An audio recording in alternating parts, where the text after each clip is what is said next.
Conocemos a Makoto, que como cualquier día comparte con su familia, asiste al colegio, hace sus deberes y se va a dormir.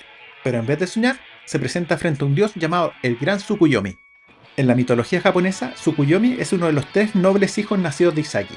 Él representa a la luna, su hermana Materasu es la diosa del sol y su hermano Susano el dios de las tormentas. Tsukuyomi le dice que necesita de su firme consentimiento para enviarlo a otro mundo, y le explica que sus padres son de allá, e hicieron un trato con la diosa de ese lugar donde tendrán que entregarle lo más valioso para ellos. Para no entregar a sus hermanas, él se sacrifica yendo a esta nueva tierra. Tsukuyomi aprovecha la oportunidad de quedarse con sus tesoros, prometiéndole que los cuidará porque le dieron una gran felicidad a su ser masculino. ¡Qué ofertón! Con el contrato en regla, le concede tanto poder como le fue posible, pero justo la diosa lo invoca de improviso. La diosa lo recibe con muchas ganas, emocionada le cuenta sobre el por qué lo invocó, pero todo se derrumba cuando le vio la cara y comienza a insultarlo por ser demasiado feo para bendecirlo. Furiosa lo corre enviándolo a los confines del continente, y aunque no lo bendijo, le otorgó la habilidad de hablar cualquier idioma. Mientras cae desde el cielo, lo intercepta el gran Tsukuyomi, que no entiende el porqué de la reacción de la diosa. Esto lo hace sentir culpable y lo bendice con su poder, liberándolo de toda obligación de ser un héroe. Entonces se despide, diciendo que tendrá que descansar unos cientos de años para recuperarse. Durante 3 días vaga por el desierto sin ver a ninguna persona, hasta que escucha un grito de una joven siendo atacada por un perro gigante de 2 cabezas. Decidido a ayudarla, lo ataca, pero no conocía su propia fuerza atravesándolo fácilmente con una patada. Esta joven es una cerdita llamada Emma, y es una alta orca que se encontraba camino a la montaña divina para ofrecerse como sacrificio a Chen. Le cuenta que su aldea lleva años cubierta por una densa niebla ocasionando que se marchiten sus cosechas. Cuando ofrecen un sacrificio a Chen, la niebla retrocede. Como agradecimiento, Emma lo lleva a un lugar para descansar y comer, además le enseña magia. Para sorpresa de todos, le resultó muy fácil de aprender y dominar, además de contar con una potencia tremenda. Pensando que nuestro prota sería muy poderoso, prueban a medir su nivel, asumiendo que sería cerca de 300, pero decepciona al ser nivel 1. ¡Ay, debo haber parecido un idiota!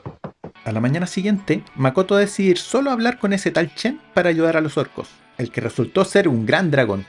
En la mitología china, Shenlong es el dios dragón que controla la lluvia y el viento. El anime lo representa en muchas obras como en Dragon Ball como Shenlong, en Pokémon como Gyarados y en One Piece como Kaido. La batalla comienza y es fácil para nuestro prota que cuenta con el poder de Tsukuyomi. Puede evitar los ataques de Chen tranquilamente. Los ataques básicos de Makoto lo dañan a pesar de tener resistencia al fuego. En un momento, el dragón atrapa a Makoto en una barrera para torturarlo con ilusiones, pero viendo los recuerdos del feo con capa, queda fascinado con la cultura y conocimientos que posee, dándose cuenta que es de otro mundo, y le pide ser su subordinado diciéndole que la ilusión que vio representaba sus deseos. Con el trato de subordinado, el más débil adquiere la apariencia de la especie más fuerte. Chen se transforma en una waifu estilo samurai. Eligió esa forma porque le encantaron las series de época que estaban en los recuerdos del prota. ¿Acaso no lo viste venir? Chen le pide a Makoto que lo acompañe a una dimensión que controla. Antes del contrato era un espacio oscuro y vacío, pero con el poder de nuestro prota se convirtió en un nuevo mundo con vegetación y animales. Esta dimensión crece con su poder y se les ocurre que pueden crear una nación ahí. Hablan con los orcos y celebran con un gran banquete, porque se acabó el problema con el dragón. Makoto se ganó la gratitud de todo el pueblo siendo reconocido como su señor. Y Chen tuvo la gran idea de ofrecerles mudarse al mundo de su salvador. Todos aceptaron felices de volver a comenzar su vida en las nuevas tierras. También Chen creó un mini-me. Se dividió para crear una pequeña niña parecida a ella, y también transportó a los aldeanos con todo y sus casas a las tierras que llamaron Aku. En japonés significa vacío, y se usa a menudo para describir un espacio donde no hay nada. Pasan los días y nuestro prota descubre que tiene afinidad con los elementos agua, tierra, rayo, fuego y oscuridad. El único elemento que no puede usar es el viento, aunque descubre que tiene una gran afinidad con el agua. Se enoja con Chen porque está utilizando sus recuerdos como un servicio de streaming sin pagar suscripción, por lo que la reprende, pero cuando ve sus recuerdos regados por la habitación, decide que su objetivo en este mundo será averiguar toda la historia de sus padres. En el bosque de Aku, Chen salva a un enano antiguo que está siendo atacado por una araña gigante muy poderosa. Mientras la samurái protege al pequeñito, nuestro jefe orco pelea con la tarántula utilizando todo lo que ha aprendido de magia, mostrando un increíble poder de ataque. Pero la arañota es bastante fuerte y cuenta con grandes habilidades de regeneración, volviendo difícil la batalla. Aparte que nuestro prota se da cuenta que la invasora es masoquista y disfruta de ser golpeada. Para no alargar el combate utiliza todo su poder en un único ataque tan poderoso que arrasa con el terreno por varios kilómetros desmayándose de la fatiga. Eso no fue suficiente para derrotarla y ataca a Makoto con la intención de devorarlo, pero cuando prueba su sangre queda encantada porque es la mejor comida que ha probado. Gracias a eso, Chen la convence de convertirse en otra subordinada, volviéndose la segunda waifu con yukata y pelo negro. El enano antiguo agradece a nuestro prota por salvarlo y le solicita vivir en sus tierras a cambio de tratarlo como su señor, fabricar armas y en un futuro pagar impuestos. Chen le entrega algunas de sus escamas para que negocie con el líder de los enanos sabiendo que son una raza obsesionada con fabricar cosas y trabajar materiales raros como partes de bestias poderosas. Ahora llega un momento muy importante, el momento de nombrar a los sirvientes. El nombrar a los familiares puede influir en las habilidades y fuerzas de este, así que piensa cuidadosamente el nombre para ambas. A Chen la nombra como Tomoe, en honor a Tomoe Gosen, una hermosa samurái que era una excelente arquera y con la espada valía por 1000 hombres. A la araña la nombra Mio, que en japonés, si junta el carácter de cero con el radical de agua, el principal elemento de Makoto, se forma ese nombre. Cero es porque considera que ella comenzará de cero esta nueva vida. En la traducción latina lo explican de una forma muy mamona, así que me quedo con la explicación original. El equipo principal está completo y comienzan a presentarse las nuevas razas del reino. Los enanos antiguos, excelentes artesanos especializados en armas y dispositivos mágicos. Los lagartos de niebla, fuertes en combate y poseen magia de agua y de viento. Los alque, una especie de arácnidos masoquistas muy fuertes con grandes poderes de regeneración. Con tanta criatura Makoto se retira colapsado. La verdad, necesita ver otro ser humano. El convivir solo con otras razas lo tiene sobrepasado. Camino a una aldea, se encuentra con una hermosa joven en las afueras que al verlo huye despavorida. Cuando llega a la ciudad lo estaban esperando guerreros para combatir con él, pensando que se trataba de un monstruo y no le queda más remedio que retirarse. ¡Corre, perra, corre! Ahí se dio cuenta que la diosa lo troleó, y cuando le dio la habilidad de hablar todos los idiomas, omitió el idioma humano y no puede comunicarse con ellos.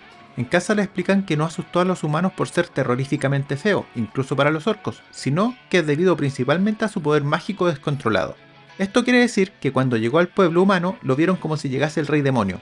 Makoto intenta contenerse pero no es capaz de controlar tal nivel de poder. Durante 5 semanas intentó aprender algo del lenguaje humano, siendo incapaz de hablarlo, pero se le ocurrió la genial idea de escribirlo con magia en mensajes cortos y cuando cambia el texto realiza un sonido, convirtiéndose en el hombre Twitter. Para solucionar el problema del maná aparece un enano antiguo. Este le entrega un anillo que es capaz de absorber cantidades absurdas de magia.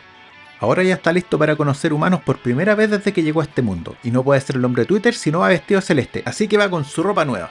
Para conocer los alrededores deciden llegar como comerciantes vendiendo las frutas de Aku. Mirando los alrededores se da cuenta que todos los seguidores de la diosa son hermosos. Asisten al gremio de aventureros para inscribirse. Le explican a la recepcionista que tiene una maldición, por eso no puede hablar ni mostrar su rostro, y se ve obligado a comunicarse con tweets. Ahora llega la hora de la verdad, la medición de nivel de los tres. La primera es Tomoe, quien tiene el impresionante nivel 1320, pero falta la arañita que alcanza el increíble nivel de 1500. Hasta ese momento, el aventurero más fuerte registrado tiene nivel 920, y es una mujer apodada la asesina de dragones. Recuérdenla que será relevante más adelante. Ahora es el turno de nuestro espartano, que se avergüenza porque le tocó un pergamino con disfunción eréctil marcando nivel 1. A ver, ¿qué pasó? Con el asunto listo, encuentran una posada para quedarse unos días mientras averiguan los precios y conocen las costumbres humanas. Tomoe se queda a cuidar la carreta con los productos mientras Makoto y Mio salen a comer a la ciudad.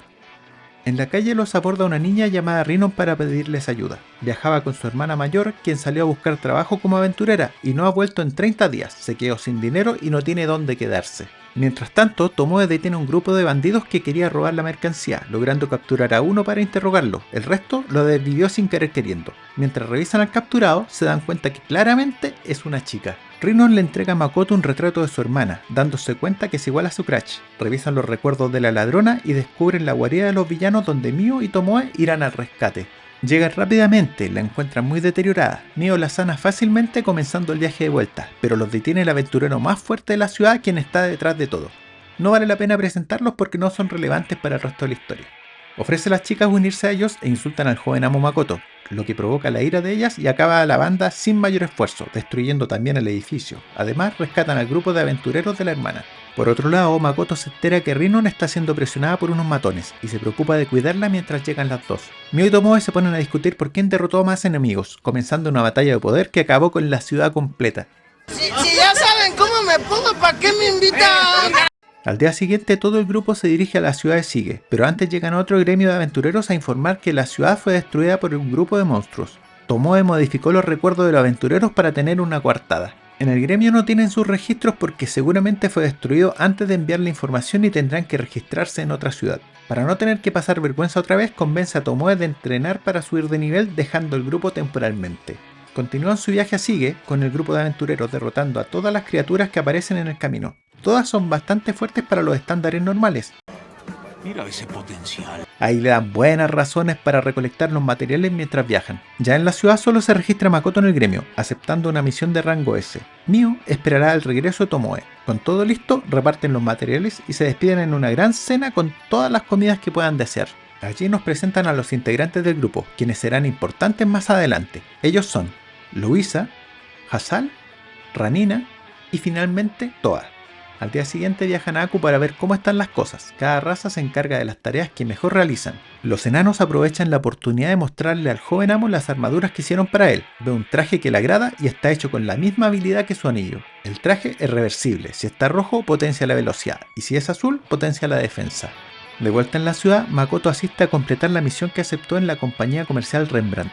Consistía en entregar materiales extraños de monstruos, pero por esas casualidades de la vida los había recolectado anteriormente. Aunque lo desprecian en un principio por ser un aventurero de bajo rango, porque los materiales solicitados son raros, rápidamente se gana su confianza al verificar que son los correctos. Rembrandt, como disculpa, le cuenta que necesita los materiales para crear ambrosía, una medicina capaz de eliminar la maldición que alguien arrojó a su esposa e hijas. Ahora solo le falta el alquimista y por casualidad, el señor Twitter conoció a uno en el grupo de aventureros que trajo a la ciudad y volverá con él al día siguiente. Nuestro prota va al gremio de comerciantes para registrarse, enterándose que debe superar 2 exámenes. Asustado, compra un carísimo libro de contenido para prepararse, pero al revisarlo decide hacer el examen enseguida ya que tiene la dificultad de primaria. Por supuesto, aprueba con puntaje perfecto y en tiempo récord. Para la segunda prueba, debe entregar ciertos materiales dentro de una semana, pero como está un poco apurado, pregunta si puede entregar otros de igual valor. Así se convierte legalmente en un comerciante. De vuelta en Aku, se entera del regreso de Tomoe y que está teniendo problemas con el clima. Al parecer, los portales que usan para entrar y salir de la dimensión están influyendo sobre el clima y deben averiguar cómo normalizarlo. Al día siguiente se junta con el alquimista para crear la ambrosía. El alquimista es muy bueno pero lento, así que Makoto lo ayuda sin que se dé cuenta a agilizar el proceso. Cuando terminan de preparar ambrosía, se enteran que están teniendo problemas en administrársela a las chicas porque el maleficio las está transformando en algo similar a un zombie sin conciencia y violento. Nuestro prota se ofrece a sujetarlas mientras le administran la medicina. Las controla con algunas llaves de judo que gracias al poder del guión casualmente practicaba con su hermana. Así una por una comienza a inmovilizarlas pudiendo sanarlas a todas. Gracias a esto se ganó la eterna gratitud de un gran comerciante que será muy importante de ahora en adelante. De vuelta se reúne con Mio y Tomoe siendo emboscados por un grupo de bandidos que fueron los autores de la maldición. Los derrotan fácilmente quedándose con todo su dinero. Al preguntarles por qué querían desvivir a las mujeres, ellos se sorprenden porque solo buscaban enfermarlas por rencor al comerciante Rembrandt. Cuando Tomoe ve los recuerdos del líder, entiende que en el fondo no es una mala persona. Comete estos crímenes para ayudar al orfanato donde creció, por lo que le perdona la vida.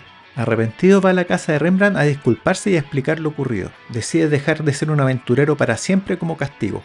Más tarde, Tomoe se compadece de su situación y lo acoge como su subordinado regalándole una espada y dándole dinero para que no se preocupe del orfanato. Así tenemos un nuevo aliado llamado Raim. Unos días más tarde se enteran que las razas se están desmotivando por sentirse demasiado inferiores al trío monstruoso. Comienzan a averiguar por el pueblo para saber qué está pasando y se dan cuenta que están sufriendo demasiado con los duros entrenamientos diarios. Para motivarlos, Tomoe tuvo la increíble idea de realizar un torneo de luchas que tendrá un ranking con los mejores guerreros de la ciudad. Cada raza enviará un representante a luchar, mostrando al mejor de los guerreros. Aquí llegan los más mamadísimos de cada raza, demostrando un tremendo poder que puede partir la arena. La victoria se la llevan los orcos, pero el trío se muestra decepcionado dándoles una reprimenda. Los invitan a compartir técnicas y entrenar en conjunto, que es una estupidez que tengan secretos de combate con un nivel tan bajo. Los invitan a participar en el torneo una vez por semana para demostrar sus avances. Los mejores serán reconocidos como grandes guerreros de Aku, y los peores dejarán de luchar para dedicarse a otras tareas. De vuelta en la ciudad vuelven al gremio de aventureros para registrar a Tomoe y Mio, comparando nuevamente sus niveles. La arañita continúa en el nivel 1500 y la samurai queda decepcionada con su entrenamiento del guerrero ya que solo subió 20 niveles llegando al 1340.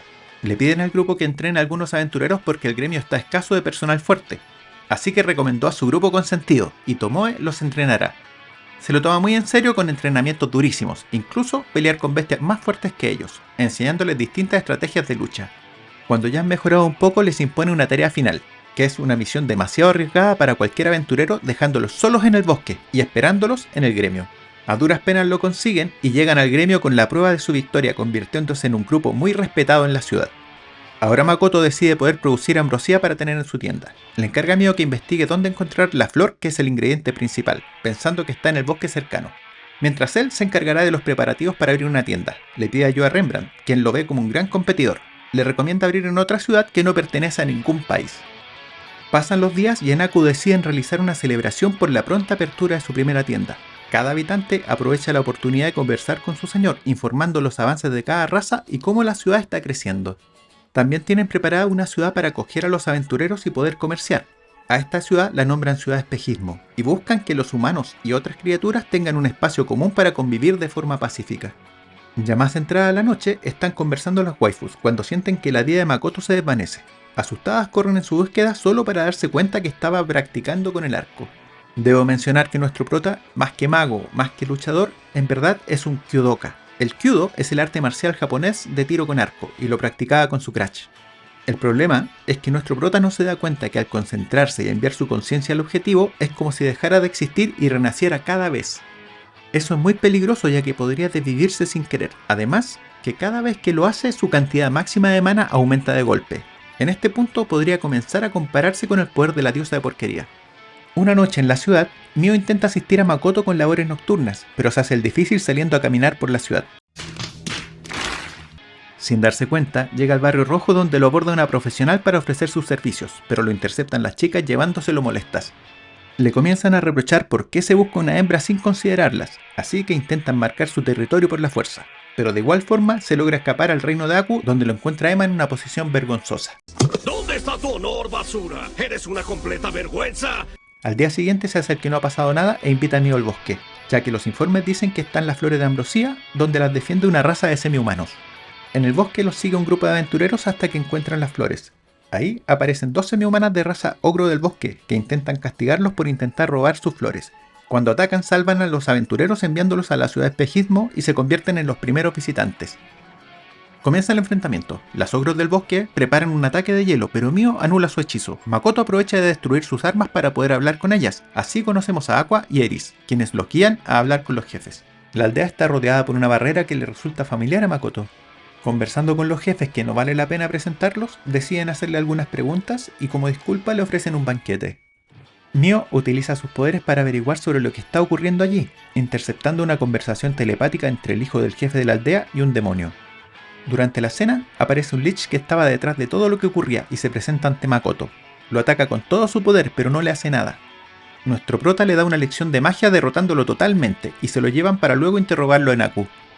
Tomoe llega a la aldea y saluda al jefe presentándose como el dragón superior Chen, quien hizo la barrera que protege la aldea. Con esto, obviamente aceptan todas las condiciones y solicitan mudarse a Aku.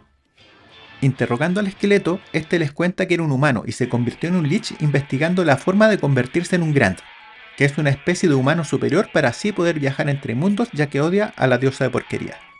Acuerdan que esta criatura le enseñará magia a nuestro prota, porque su única formación es una hoja de papel que le escribió la cerdita Piggy al inicio de la historia. Tomoe le explica que no existen los Grand como especie, y que su investigación no vale nada. Un humano no puede evolucionar de esa forma, se les llama Grand a los humanos que lograron viajar entre mundos por alguna casualidad, no lograron viajar por ser Grand. Ahora tenemos un nuevo sirviente, pero esta vez no se transformó en una waifu. ¿Bromeas? Es un papucho. Su cara parece tallada por los mismos ángeles. Sino en un semental que le agradece la posibilidad de servirle. De la nada, Tomoe cae gravemente herida, sintiéndose una gran explosión a la distancia. Makoto y Lich corren al lugar de la explosión, intentando salvar a la mayor cantidad de ciudadanos posibles. El Lich tiene excelentes habilidades curativas, pero no puede salvarlos a todos. Los responsables fueron los aventureros que rescataron, y decidieron robar los mejores productos de la ciudad, ya que no soportaban que estuvieran en manos de semi-humanos. Makoto encuentra un portal que se abrió por la potencia de la explosión, dándose cuenta de lo ocurrido al ver los fragmentos de memoria que quedaron esparcidos. Inconscientemente utiliza el poder de Tomoe para ver recuerdos, enterándose además de la pérdida de la mini Tomoe. Adiós, vaquero. Makoto encuentra a la aventurera causante de la explosión, quien resultó ser la profesional que lo abordó en el barrio rojo. pero por la ira, rápidamente y a sangre fría, la desvive sin ningún remordimiento ni sentimiento. Al día siguiente le otorga un nuevo nombre a Lich, que desde ahora se llamará Chiki. Su nombre se forma por los caracteres japoneses de conocimiento y sensatez. Deciden continuar con el proyecto de Ciudad Espejismo, aumentarán la seguridad construyendo un muro, limitando los lugares que visiten los forasteros y tendrán a lagartos patrullando todo el tiempo. Volviendo al proceso de abrir la tienda, Rembrandt le dice a Makoto que la ciudad neutral que le mencionó anteriormente es la ciudad academia de Hrothgar. Ahí existen muchas escuelas y se reúnen todos los conocimientos del mundo, así que partirá lo antes posible para abrir una nueva tienda allá. Entonces nuestro prota decide ir a la nueva ciudad acompañado solo por Chiki, porque es más probable que no destruya la ciudad a diferencia de otras. Se dirigen a un círculo mágico de teletransporte, pero justo lo intercepta la diosa de porquería y lo envía solo al campo de batalla, donde se encuentra con una guerrera muy poderosa que le rebana unos dedos de la mano. Ella es una humana que apoya a los demonios junto a un joven llamado Lancer, y están en el campo de batalla entre humanos y demonios. Makoto lanza un gran ataque para intentar escapar, pero es detenido por Lancer, que puede crear espadas en cualquier lugar. Utilizan un anillo mágico para remover la bendición de la diosa sobre Makoto, pero les confiesa que no tiene ninguna bendición. El pequeño se sorprende porque respondió en el idioma de los dragones, porque sí, él es un dragón antiguo como nuestra waifu samurai, y su compañera es la aventurera más fuerte de grado SS llamada Sofía Bulga. ¿Recuerdan que les hablé de la aventurera más fuerte apodada la asesina de dragones? Pues es ella, y acompaña al dragón que supuestamente desvivió. Continuando con la batalla, Makoto se remueve un anillo que bloquea su poder elevando su mana enormemente. Crea un arco con magia y dispara una flecha especial que confeccionaron los enanos, sorprendiendo a sus enemigos. Luego, usa un potente hechizo de agua sorprendiendo aún más. El enemigo contraataca peleando a corta distancia, pero las armas de los enanos son sorprendentes y destruyen la espada de Sofía, quien lo felicita amablemente mientras prepara un ataque transportando a Makoto a los cielos para caer rebanado por un incontable número de espadas ubicadas bajo él. Esto lo encabrona y utiliza toda su fuerza en realizar un poderosísimo ataque de agua que destruye todo a su alrededor, creando un nuevo lago y ganando la batalla. Al día siguiente despierta Naku junto a sus waifus que lo curaron y cuidaron. ¡Qué buen servicio! Incluso le regeneraron los dedos perdidos en batalla. Makoto se da cuenta de sus falencias en el uso de la magia y decide ir a estudiar a la academia junto a Chiki para mejorar y algún día poder enfrentarse a la diosa. La samurai aprovecha de presentarle a la nueva Mine Tomoe, Mejor te llamo Lisa Jr. que al ser una nueva creación no tiene recuerdos de la anterior y es más fuerte. En Sigue consiguieron abrir su tienda y armar un espectáculo promocionando sus productos para atraer al público, al más puro estilo de infomercial. La temporada termina con una celebración por la grandiosa apertura de la tienda, y nos deja a la espera de las nuevas aventuras que se vienen en la segunda temporada, donde conoceremos a los otros héroes elegidos por la diosa. Hasta aquí el video de la primera temporada de Tsukimichi. Si te gustó el video, deja tu like y suscríbete a mi canal. Si quieres que te cuente la segunda temporada, ponlo en los comentarios. También recuerda seguirme en mis redes sociales como Geosdono. Te envío un gran abrazo y nos vemos en el próximo video.